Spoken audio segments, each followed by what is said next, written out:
ఇప్పుడు ఈ తరం హీరోలు కృష్ణ గారు ఒకటి రెండు సినిమాలు కొంచెం అటు ఇటు అనుకున్న స్థాయి చేరుకోకపోతేనే డౌన్ అయిపోతున్నారు, స్పిరిట్ డౌన్ అయిపోతుంది.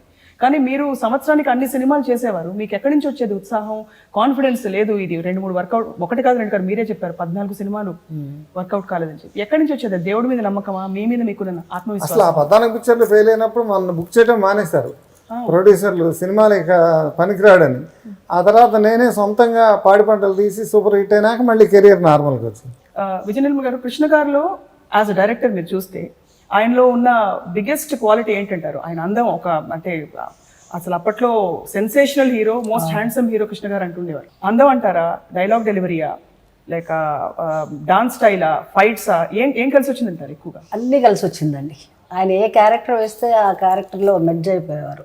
ఇప్పుడు అల్లూరి సీతారామరాజు చేస్తే అల్లూరి సీతారామరాజు ఎలా ఉన్నాడు అలాగే అనిపిస్తుంది మనకు. అలాగే జీసస్ చేస్తే జీసస్ ఎలా ఉన్నాడు అలా క్యారెక్టర్లో ఇన్వాల్వ్ అయిపోతారు. అదొకటి కాకుండా ఆయన నిర్మాతల మనిషి. నిర్మాతలను వేధించడం కానీ, డబ్బింగ్కి డబ్బిస్తే కానీ రాను అని చెప్పడం కానీ అవన్నీ లేదు. ఆయన ఎప్పుడూ నిర్మాతలు బాగుండాలి అనుకొని ఖాళీగా ఉంటే తనే ఫోన్ చేసి నేను డబ్బింగ్కి వస్తాను, డబ్బింగ్ పెట్టుకొని అంటారు. అది ఒక మంచి క్వాలిటీ అండి. అది నిజంగా ఇప్పుడు ఇండస్ట్రీలో ఎంతమంది ఉందో నాకు తెలియదు. కృష్ణ గారు, మీ చదువు అయిపోయాక మీరు స్థిరపడాలి అనే ఆలోచన వచ్చిన ఆ టైం స్పాన్లో, గ్యాప్లో మధ్యలో మీరు అప్పుడు ఐ థింక్ తేనె మనసులు సినిమా టెలిగ్రామ్ అప్పుడే వచ్చినట్టుంది మీకు.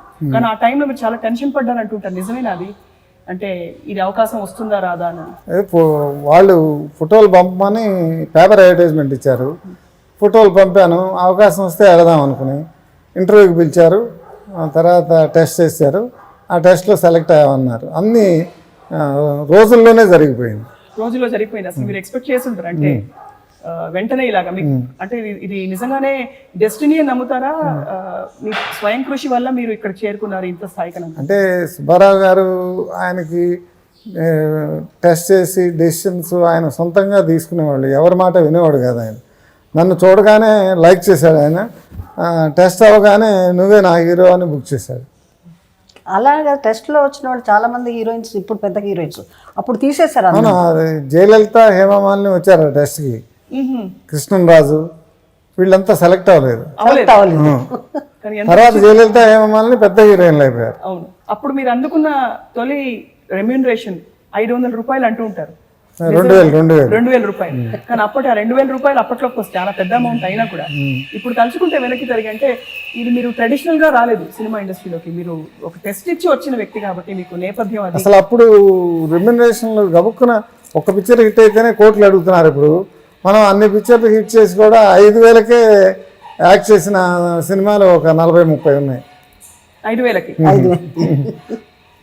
మీ తరంలో కృష్ణ గారు మల్టీ స్టారర్స్ బాగా విపరీతమైన ప్రోత్సాహం ఉండేది. ఇన్ఫ్యాక్ట్ చాలా పరిస్థితుల్లో మీరు సినిమాలు మల్టీ స్టారర్స్లో నటించినప్పుడు, మీరు తీసినప్పుడు అవసరమైతే మీ పాత్ర కంటే అవతల హీరోకి ఎక్కువ పాత్ర ఇచ్చిన సందర్భాలు కూడా ఉన్నాయి. అలాంటి హెల్దీ కాంపిటీషన్ ఇప్పుడు ఈ తరంలో ఉందని అనుకుంటున్నారు?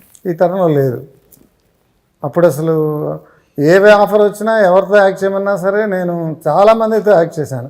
రామారావు గారితో, నాగేశ్వరరావు గారితో, సోహన్ బాబుతో, కృష్ణరాజుతో, రజనీకాంత్తో, శివాజీ గణేశన్తో, ఎంతోమందితో మల్టీ స్టారర్స్ యాక్ట్ చేశాను. అవును, అప్పట్లో అసలు ఈర్ష్యలు ఉండేవంటారా హీరోల మధ్య? లేవు లేవు లేవు. ఎవరి క్యారెక్టర్ వాళ్ళు బాగుండాలనుకుంటారే తప్ప ఎదుటి వాళ్ళు అది బాగోకూడదు అని ఎవరు అనుకునేవాళ్ళు కాదు.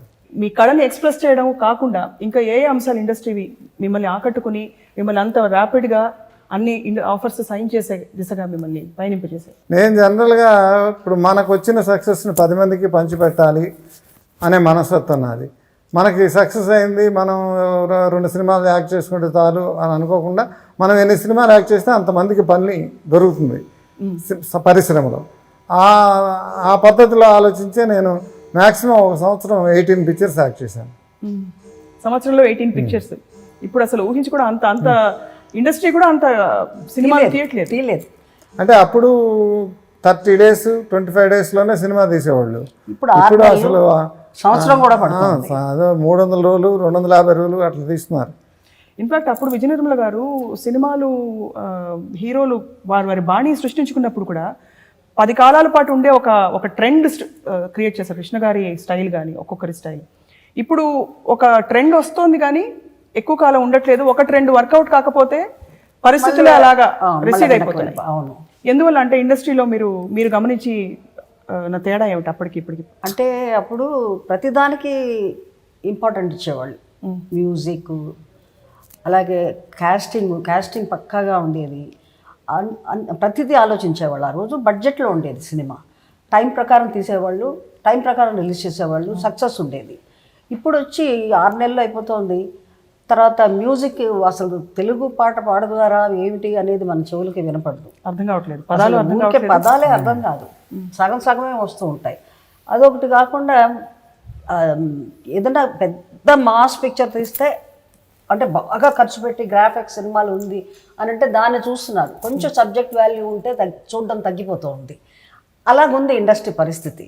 అలా కాకుండా బడ్జెట్ పిక్చర్లు కూడా చూసే రోజులు రావాలి. వస్తే డెఫినెట్గా మళ్ళీ వెనక రోజులు వస్తాయని నా నమ్మకం. వెనకటి రోజులు వస్తాయి, ఆ వైభవం వస్తుంది.